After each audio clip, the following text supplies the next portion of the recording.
Fala, meus amores, bom dia. Hoje eu tô sem quadro, né? Tô sem recursos aqui, muitos recursos. Mas assim, a gente vai conversar um pouco sobre variações linguísticas. Lembrando que das variações que nós vimos, né, no livro, fizemos a leitura, né, na aula online das principais variações que nós vamos encontrar nos livros didáticos, e quando a gente vai pesquisar sobre esse assunto das variações, a gente vai encontrar esses tipos, né, de variação, subtipos de variações linguísticas, a sociocultural, a geográfica e a histórica, basicamente. Só que nós devemos também pensar na questão de outros tipos de variação, gente. A gente não pode considerar que exista só basicamente três, né? Você tem, por exemplo, livros em que você tem outras nomenclaturas relacionadas à variação. Então aqui eu peguei um livro, né? A gente já estava vendo esse livro na aula online, que é o Educação em Língua Materna, a Sociolinguística na Sala de Aula, da Estela Maris Bortoni Ricardo. Ela nós já comentamos, aliás, falamos sobre essa área da sociolinguística, né? Que é essa área que estuda os fenômenos da língua viva, né? E a interação dessa linguagem, dessa língua com o social, né? Ela tem um capítulo que ela fala da diversidade linguística e a pluralidade cultural no Brasil. Então ela fala assim, existem pelo menos três ambientes onde uma criança começa a desenvolver o seu processo de socialização. Já que a gente está falando, entrando nessa questão das variações, é muito importante que a gente pense nessa questão da socialização, né? Porque é a socialização que vai criar, né, essa pluralidade, né, o que a gente considera como variação da língua, né? Então, qual é a socialização que uma criança pode desenvolver, né, nesse processo de socialização? Uma socialização no ambiente familiar, tá? Isso tudo vai interferir na forma do falante, né? Na linguagem do falante. A família, os amigos e a escola. Basicamente são esses três polos aí, né? De socialização que uma criança vai encontrar. Podemos chamar esses ambientes usando uma terminologia que vem da tradição sociológica, de domínios sociais. Um domínio social, o que é o domínio social, né? É o espaço físico onde as pessoas interagem assumindo certos papéis sociais, né? A gente sabe que todos nós assumimos perante a sociedade certos papéis. Os papéis sociais são um conjunto de obrigações e de direitos definidos por normas socioculturais. Os papéis sociais são construídos no próprio processo da interação humana. Quando usamos a linguagem para nos comunicar, também estamos construindo e reforçando esses papéis sociais, tá? O nosso discurso, né, a marca que nós temos nos nossos discursos, nas nossas falas, também reforça, né, esse papel social que nós temos perante, né, nesses ambientes de sociabilização. Olha alguns exemplos que ela dá aqui, ó. No domínio do lar, por exemplo, né, onde uma mãe, por exemplo, né, um pai, né, a paternidade e a maternidade também é um papel social e cultural, né?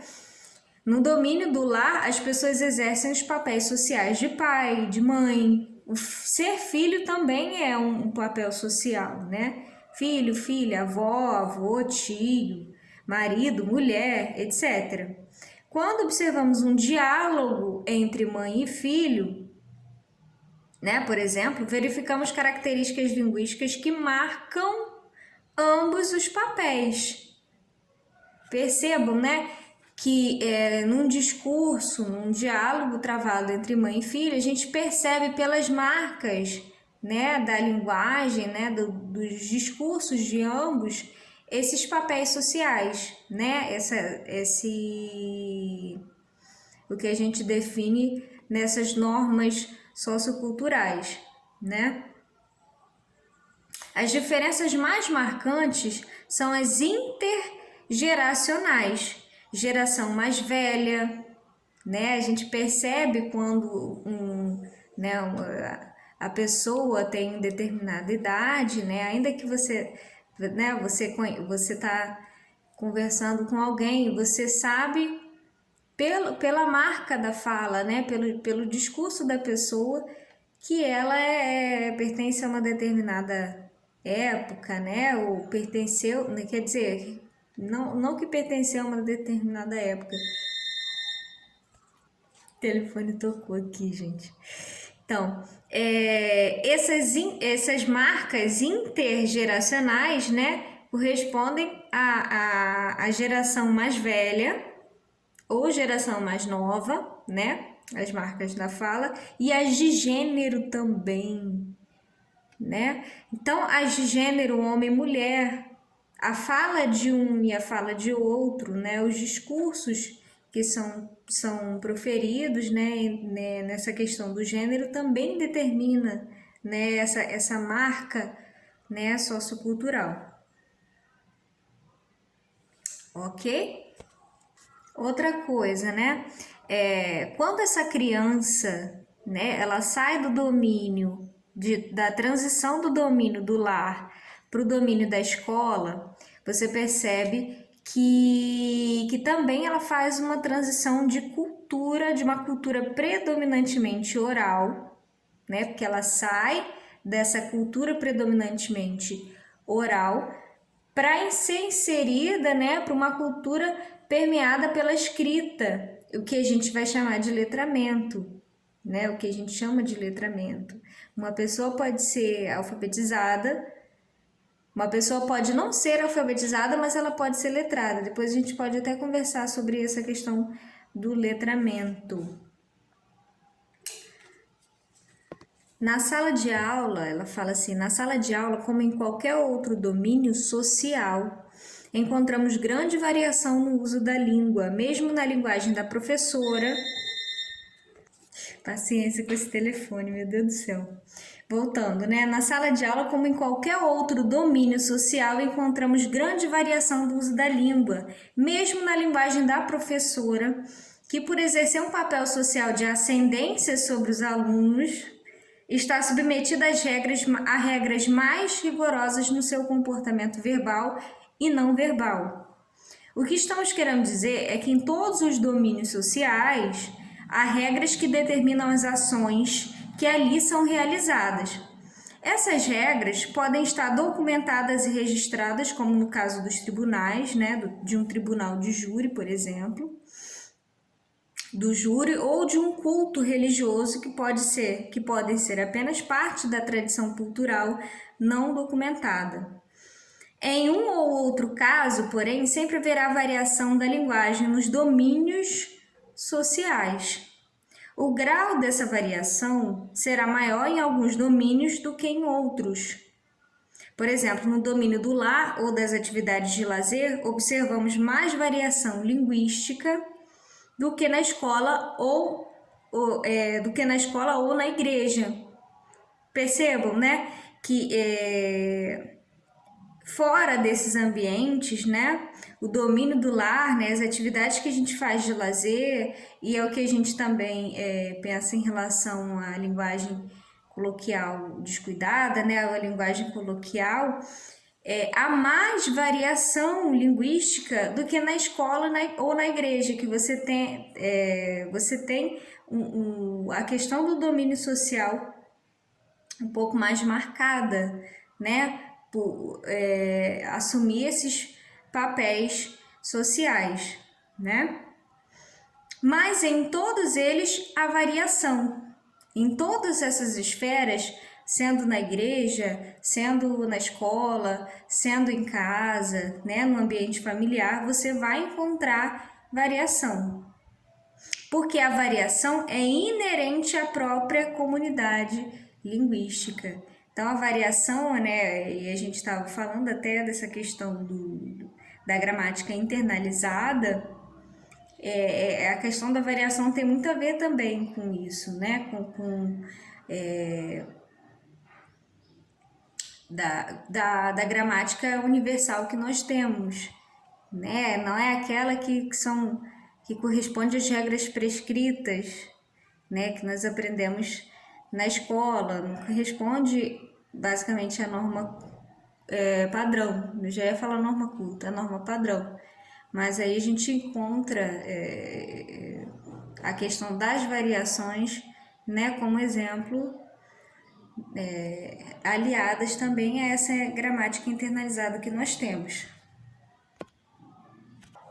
Basicamente, nós encontramos essas variações, né, decorrentes do papel social que nós exercemos, né, em todos os contextos, né, em todas as esferas, né, social.